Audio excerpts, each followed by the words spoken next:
కాపురం కాదులే పిచ్చి తల్లి మల్లెలా మంచమే మందిరం కాదు చెల్లి తేనెతో దాహము తీర్చదే నాడు పెళ్ళి త్యాగమే ఊపిరై ఆడదయ్యేను తల్లి కామానికి దాసోహం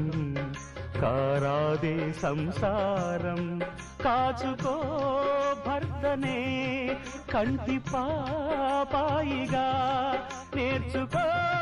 ప్రేమనే సంటి పాపాయిగా మన్నించేది మనసిచ్చేది మగడే సోదరి సంసారం ఒక చదరంగం అనుబంధం